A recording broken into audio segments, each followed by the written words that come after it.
I'm trying to think. I think I've only done one work involving a car in my life, an image of a car. So no, I can't say it's an overriding concern. I mean, it's certainly an icon of contemporary life. I mean, you can always divide up in the world into people that have access to a car and people that don't.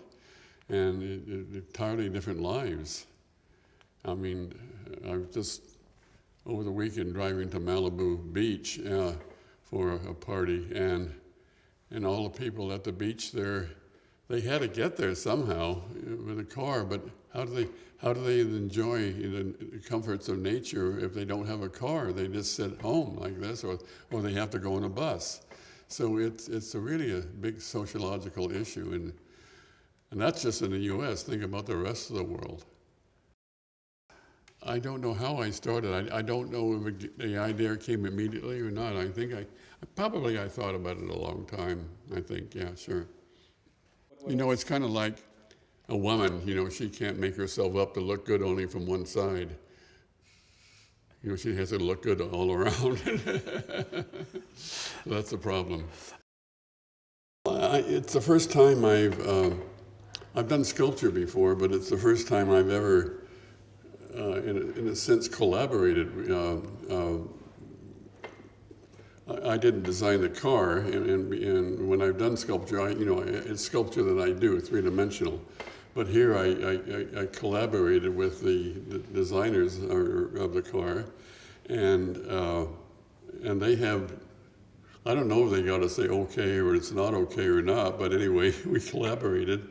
And then the challenge comes in making something that is just not understood from one point of view, but it's understood from a total point of view, that one area is not more important than the other. And I think that's the thing that was of most concern, because it's very, it could be very interesting, it could get very interesting right in here, but then that would be at the expense of this and the expense of that and so on. So yeah, it was a challenge and I enjoyed it, because I knew a lot of people were going to see it, and it would have no idea who I was, and they, whatever experience they would have with art, some yes, some not so much, and some not at all. So it would have to be, I would have to address a very large public. So there. Well, the reason I did that, I like ambiguity and playing between 3 dimensions and 2 dimensions. So it's one is a contradiction of the other. You have it 2-dimensional and 3-dimensional at the same time, and I think most people live their lives between 2-dimensional images in magazines and newspapers as advertising, and then they might see an image of a BMW. They say, "Oh, I want to buy that." So then they move to the 3-dimensional image, and they realize their dreams. I think I like all of it, and I think if I liked a single part, that would mean that I was not successful, but playfully I can say I like the red here and the green over here, because it says, don't pass on this side, you're going to get killed. Pass on that side, it's safe. The yellow line on the hood.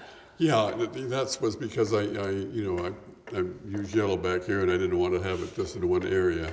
And in my work, you can see up here that I tend to use primary colors. I'm a big fan of Matisse, and he used the red, yellow, blue, green, yellow, green, blue, and violet. But I limited this to the 3 primaries, red, yellow, blue here, because I thought adding your greens and violets and blues, violets, would be too confusing. Yeah, and I think it works very well. I'm very happy with it. I guess I could just call it fast, couldn't I?